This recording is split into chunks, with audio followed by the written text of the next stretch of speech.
Hello friends, good morning. Welcome to Adista classes. आज है 12 जुलाई 2020 और 12 जुलाई 2020 से जितने भी करंट अफेयर के इंपॉर्टेंट क्वेश्चन बनते हैं वो हम इस वीडियो में डिस्कस करेंगे। साथ ही मैं आपको हर एक क्वेश्चन से रिलेटेड इंपॉर्टेंट फैक्ट बताऊंगा, तो आप हमारा वीडियो पूरा और एंड तक ध्यान से देखिए। लास्ट में मैं आपसे क्वेश्चन पूछूंगा, आप उस क्वेश्चन का जवाब नीचे कमेंट बॉक्स में दे सकते हैं। साथ ही क्वेश्चन से जुड़ी इतनी भी जानकारी आपके पास अवेलेबल हो, आप उसे नीचे कमेंट बॉक्स में लिखा कीजिए ताकि आपका प्रॉपर तरीके से रिवीजन हो सके। अगर आपको हमारी ये वीडियो पसंद आए तो वीडियो को लाइक कीजिए। आपके पास जितने भी एजुकेशनल ग्रुप हैं आप उस ग्रुप में हमारे वीडियो को शेयर कीजिए और साथ ही हमारे चैनल एडी स्टार क्लासेस को सब्सक्राइब कीजिए। चलिए शुरू करते हैं आज का अपना सेशन। देखते हैं आज का हमारा पहला क्वेश्चन क्या है। आज का हमारा पहला क्वेश्चन है, हाल ही में विश्व जनसंख्या दिवस कब मनाया गया है। विश्व जनसंख्या दिवस ये प्रत्येक वर्ष दुनिया भर में 11 जुलाई को मनाया जाता है, यानी इस क्वेश्चन का ऑप्शन सी सही है, 11 जुलाई। प्रत्येक वर्ष 11 जुलाई को विश्व स्तर पर दुनिया भर में वर्ल्ड पॉपुलेशन डे यानी विश्व जनसंख्या दिवस मनाया जाता है। अब आखिर ये मनाया क्यों जाता है, तो ये दिन बढ़ती जनसंख्या और लैंगिक समानता, परिवार नियोजन के महत्व, गरीबी, मातृ स्वास्थ्य, इसके अलावा मानव अधिकार जैसे मुद्दों के बारे में लोगों को जागरूक करने के लिए 11 जुलाई को प्रत्येक वर्ष विश्व जनसंख्या दिवस मनाया जाता है। इसके अलावा आपको 2020 के विश्व जनसंख्या दिवस की थीम रखनी है।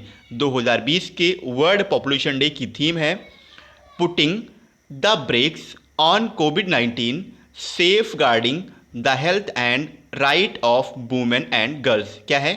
पुटिंग द ब्रेक्स ऑन कोविड-19, safeguarding the health and rights of women and girls. इसकी शुरुआत 1989 में यूएनडीपी की गवर्निंग काउंसिल के द्वारा की गई थी। इसके अलावा संयुक्त राष्ट्र जनसंख्या कोष ये भी विश्व जनसंख्या दिवस के कारण मोस्ट इम्पॉर्टेंट है। अब संयुक्त राष्ट्र जनसंख्या कोष, तो इसकी स्थापना 1969 को हुई थी। संयुक्त राष्ट्र जनसंख्या कोष का हेडक्वार्टर न्यूयॉर्क में है और संयुक्त राष्ट्र जनसंख्या कोष के वर्तमान समय के सीईओ हैं नतालिया कनेम। आगे बढ़ते हैं। अगला क्वेश्चन है, किस मंत्रालय ने आर्टिफिशियल इंटेलिजेंस आधारित ASEEM यानी असीम डिजिटल प्लेटफॉर्म लॉन्च किया है। अभी हाल ही में कौशल मंत्रालय ने आर्टिफिशियल इंटेलिजेंस बेस्ड एक असीम यानी ASEEM डिजिटल प्लेटफॉर्म लॉन्च किया, यानी इस क्वेश्चन का ऑप्शन ए सही है, कौशल मंत्रालय। सबसे पहले ASEEM इस टर्म के बारे में जानते हैं। तो ASEEM इसका फुल फॉर्म है आत्मनिर्भर स्किल्ड एम्प्लॉय मैपिंग। कौशल विकास और उद्यमिता मंत्रालय के द्वारा आर्टिफिशियल इंटेलिजेंस बेस्ड आत्मनिर्भर skill employed mapping digital platform को शुरू किया गया है। अब इसे शुरू करने का उद्देश्य क्या है, तो ASEEM इसे स्टार्ट करने का मेन पर्पज ये है कि रोजगार क्षेत्रों में कुशल कार्यबल की मांग आपूर्ति के अंतर को कम करना और सूचना प्रवाह में सुधार करना। इसके अलावा इस मंच का प्रबंधन राष्ट्रीय कौशल विकास निगम यानी NSDC के द्वारा किया जाएगा। अब बात आया है कौशल मंत्रालय की, तो वर्तमान समय में हमारे केंद्रीय कौशल विकास और उद्यमिता मंत्री हैं महेंद्र नाथ पांडे। आगे बढ़ते हैं। अगला क्वेश्चन है, किस राज्य के पुलिस थाने को देश के सर्वश्रेष्ठ पुलिस थाने का दर्जा दिया गया है। अभी हाल ही में हिमाचल प्रदेश के एक पुलिस थाने को देश के सर्वश्रेष्ठ पुलिस थाने का दर्जा दिया गया, यानी इस क्वेश्चन का ऑप्शन बी सही है, हिमाचल प्रदेश। हिमाचल प्रदेश में है एक नादौन पुलिस थाना और इसी हिमाचल प्रदेश के नादौन पुलिस थाने को देश और राज्य की सर्वश्रेष्ठ थाने का दर्जा दिया गया है। और ये नादौन पुलिस थाना हिमाचल प्रदेश के, आपको क्या रखना है, नादौन, ये जो पुलिस थाना है ये हिमाचल प्रदेश के हमीरपुर डिस्ट्रिक्ट में स्थित है। केंद्रीय गृह मंत्री हैं अमित शाह, इन्हीं के द्वारा इस पुलिस स्टेशन को उत्कृष्टता पत्र यानी सर्टिफिकेट ऑफ एक्सीलेंस प्रदान किया गया है। अब हिमाचल प्रदेश की बात है, तो हिमाचल प्रदेश इसकी कैपिटल शिमला है। हिमाचल प्रदेश के प्रेजेंट टाइम के चीफ मिनिस्टर हैं जयराम ठाकुर और हिमाचल प्रदेश के प्रेजेंट टाइम के गवर्नर हैं बंडारू दत्तात्रेय। आगे बढ़ते हैं। नेक्स्ट क्वेश्चन है, किस राज्य के पूर्व स्वास्थ्य मंत्री डॉक्टर सुरेश अमोनकर का कोविड-19 के कारण निधन हो गया है। ये क्वेश्चन आपके एग्जाम के पॉइंट ऑफ व्यू से मोस्ट इंपॉर्टेंट है। आप इस क्वेश्चन को हाईलाइट कीजिए, क्योंकि ये एक डॉक्टर सुरेश अमोनकर ये पूर्व स्वास्थ्य मंत्री थे और स्वास्थ्य मंत्री भी होने के कारण कोविड-19 के कारण इनका निधन हो गया है। और ये गोवा के पूर्व स्वास्थ्य मंत्री थे, यानी इस क्वेश्चन का ऑप्शन सी सही है, गोवा। ये 2 बार 1999 और 2002 में गोवा विधानसभा से विधायक चुने गए थे और 2000 में मनोहर पर्रिकर की जो सरकार थी उसमें स्वास्थ्य मंत्री के रूप में इन्होंने कार्य किया था। अब गोवा की बात है तो गोवा की कैपिटल पणजी है। गोवा के प्रेजेंट टाइम के चीफ मिनिस्टर हैं प्रमोद सावंत और गोवा के प्रेजेंट टाइम की गवर्नर हैं सत्यपाल मलिक। अगला क्वेश्चन है, किसने इंडियन पैंडेमिक रिस्क पूल बनाने के लिए एक कार्य समूह का गठन किया है? अभी हाल ही में IRDAI ने इंडियन पैंडेमिक रिस्क पूल बनाने के लिए एक कार्य समूह का गठन किया, यानी इस क्वेश्चन का ऑप्शन बी सही है, IRDAI। सबसे पहले IRDAI का जो टर्म है इसके बारे में जानते हैं। तो IRDAI इसका फुल फॉर्म होता है insurance regulatory and development authority of India, और जिसे हिंदी में कहते हैं भारतीय बीमा विनियामक और विकास प्राधिकरण। एक बार मैं इसके बारे में आपको फिर से बता दूं, IRDAI का फुल फॉर्म होता है insurance regulatory and development authority of India. इसी के द्वारा इंडियन पैंडेमिक रिस्क पूल, जिसे हिंदी इसको इंडियन पैंडेमिक रिस्क पूल इसे हिंदी में कहते हैं भारतीय महामारी जोखिम पूल, इसको बनाने के बारे में और इसके शोध करने तथा इसकी सिफारिशें देने के लिए एक कार्य समूह का गठन किया गया है IRDAI के द्वारा। ये आपको याद रखना है। अब IRDAI इसके CEO हैं सुरेश माथुर, और सुरेश माथुर ही अब इस कार्य समूह की अध्यक्षता करेंगे, ये भी आपको याद रखना है। आगे बढ़ते हैं। अगला क्वेश्चन है, किस देश की बटालियन ने UNIFIL का पर्यावरण पुरस्कार जीत लिया है? तो अभी अपने देश भारत की एक बटालियन ने UNIFIL का पर्यावरण अवार्ड जीता, यानी इस क्वेश्चन का ऑप्शन सी सही है, भारत। लेबनान में संयुक्त राष्ट्र अंतरिम बल यानी UNIFIL के साथ भारतीय बटालियन को अभी हाल ही में तैनात किया गया था और भारतीय बटालियन ने एक परियोजना के लिए इस पर्यावरण अवार्ड को जीता है। अब इसका उद्देश्य क्या था? तो जो बटालियन वहाँ पे तैनात की गई थी, इसका मेन पर्पज़ ये था कि जितने भी अपशिष्ट उत्पादन होते हैं उनको कम करना, इसके अलावा प्लास्टिक का पुनः उपयोग करना, ग्रीन हाउस का उत्सर्जन और खाद के गड्ढे का निर्माण करना।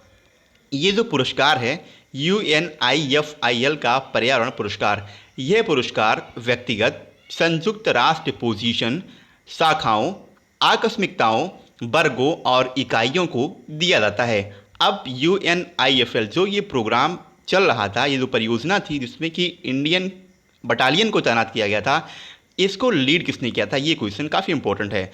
तो इसकी लीडरशिप की थी मेजर जनरल स्टेफानो डेल कोल। आपको नाम रखना है मेजर जनरल स्टेफानो डेल कोल। आगे बढ़ते हैं। अगला क्वेश्चन है, किसने ब्राज़ील के अमेजोनिया वन उपग्रह को लॉन्च करने की घोषणा की है? अभी हाल ही में इसरो ने ब्राज़ील के अमेजोनिया वन सैटेलाइट को लॉन्च करने की घोषणा की, यानी इस क्वेश्चन का ऑप्शन ए सही है, इसरो। इसरो सबसे पहले इसके बारे में जानते हैं। तो इसरो ये इंडिया की एक स्पेस एजेंसी है जिसका फुल फॉर्म है इंडियन स्पेस रिसर्च ऑर्गेनाइजेशन, और इस उपग्रह अमेजोनिया वन को PSLV यानी पोलर सैटेलाइट लॉन्च व्हीकल पर अगस्त 2020 तक मुख्य पेलोड के रूप में लोड किया जाएगा। और यह उपग्रह अमेजन जो वन है, आपको पता होगा अमेजन की नदी भी है ब्राज़ील में और अमेजन का वन भी है, तो अमेजन का जो वन है इसके वनों की कटाई की निगरानी और अवलोकन करने में मददगार साबित होगा अमेजोनिया वन सैटेलाइट। अब सबसे पहले इसरो के बारे में जानते हैं। तो इसरो यानी इंडियन स्पेस रिसर्च ऑर्गेनाइजेशन, इसकी स्थापना 1969 को हुई थी। इसका हेडक्वार्टर बेंगलोर में है और इसरो के वर्तमान समय के अध्यक्ष हैं के शिवान। इसके अलावा इसरो से इंपॉर्टेंट क्वेश्चन ये बनता है कि इसरो का मोटो क्या है। शायद आपने इसरो का मोटो नहीं सुना होगा। तो इसरो का मोटो होता है space technology in the service of human kind. क्या होता है? Space technology in the service of human kind. अब ब्राज़ील की बात है तो ब्राज़ील की कैपिटल है ब्राज़ीलिया। ब्राज़ील की करेंसी है ब्राज़ीलियन रियल और ब्राज़ील के प्रेजेंट टाइम के प्रेसिडेंट हैं जायर बोल्सोनारो। और जायर बोल्सोनारो ये इंडिया भी आए थे। अब आपको कमेंट बॉक्स में बताना है कि ये इंडिया कब आए थे। किस राज्य के ज्ञानेंद्रो निंगोमबाम हॉकी इंडिया के नए अध्यक्ष बनाए गए हैं? तो ज्ञानेंद्रो निंगोमबाम ये मणिपुर के हैं और अभी ये हॉकी इंडिया के नए अध्यक्ष बनाए गए हैं। यानी इस क्वेश्चन का ऑप्शन सी सही है, मणिपुर। मणिपुर के ज्ञानेंद्रो निंगोमबाम को हॉकी इंडिया का नया कार्यकारी अध्यक्ष अपॉइंट किया गया है और ये जो वर्तमान अध्यक्ष हैं मोहम्मद मुश्ताक अहमद उनका स्थान लेंगे। इन्होंने 2009 से 2014 के बीच में मणिपुर हॉकी के सीईओ के रूप में भी काम किया था।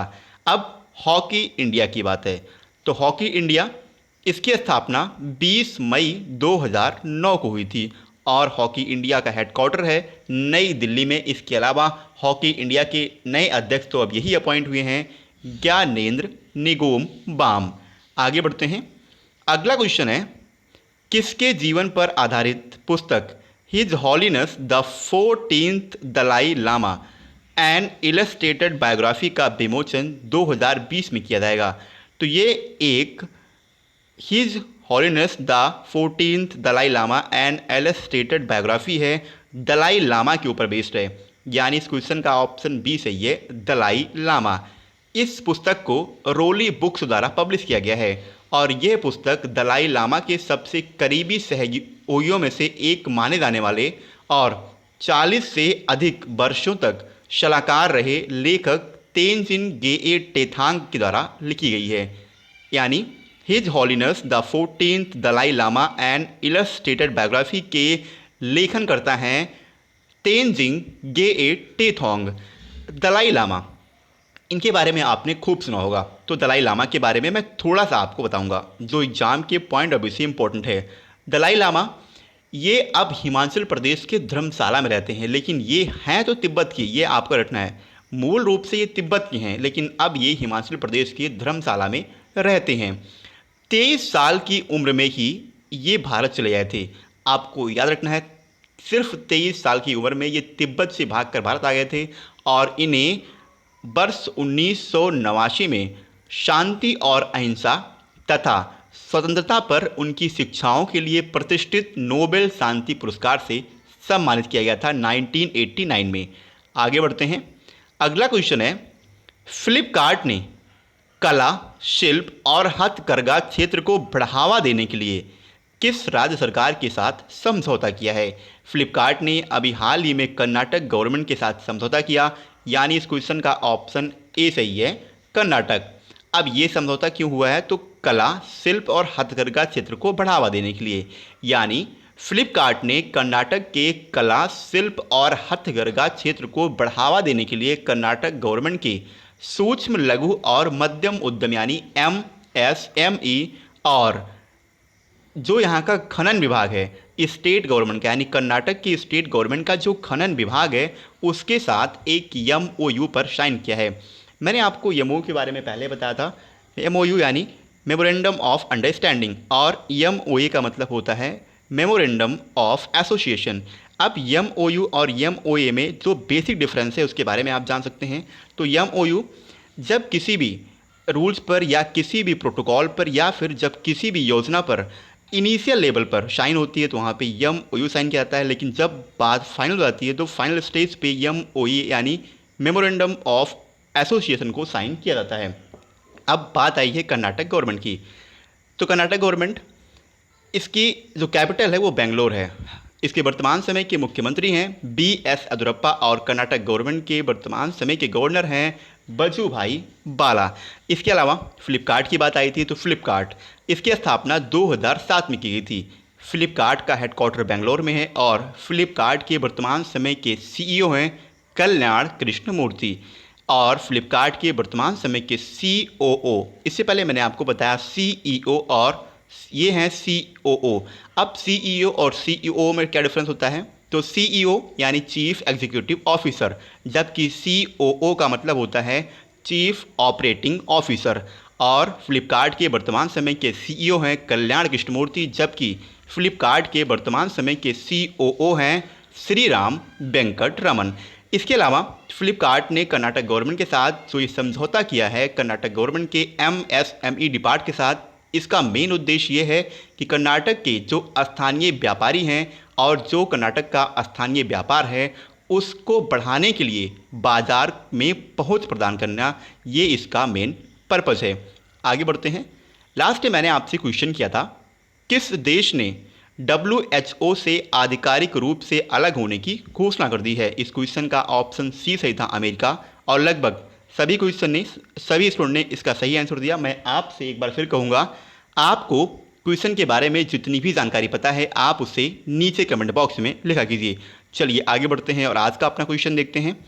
आज का हमारा क्वेश्चन है, हाल ही में जारी आंकड़ों के अनुसार कौन सा राज्य बाजार कर्ज के मामले में सीट्स पर रहा है? क्वेश्चन के 4 ऑप्शन हैं, राजस्थान, तमिलनाडु, आंध्र प्रदेश और महाराष्ट्र। एक बार मैं आपसे फिर बोलूँगा, आपको क्वेश्चन के बारे में जितनी भी जानकारी पता है आप उसे नीचे कमेंट बॉक्स में लिखा कीजिए ताकि आपका प्रॉपर तरीके से रिवीजन हो सके। इसके अलावा अगर आपको हमारे किसी भी वीडियो की PDF फाइल चाहिए तो नीचे डिस्क्रिप्शन में हमारे टेलीग्राम ग्रुप का लिंक दिया हुआ है। इसके अलावा अगर आप टेलीग्राम ग्रुप ज्वाइन नहीं करना चाहते हैं तो आपको व्हाट्सएप ग्रुप का भी लिंक नीचे डिस्क्रिप्शन में दिया हुआ है। आप उस लिंक पर क्लिक करके या तो टेलीग्राम या व्हाट्सएप ग्रुप या फिर आप दोनों ज्वाइन कर सकते हैं और जहाँ पे आपको PDF आसानी से अवेलेबल हो जाएगी। तो आज के लिए इतना ही। वीडियो पसंद आई हो तो वीडियो को लाइक कीजिए। जय हिंद।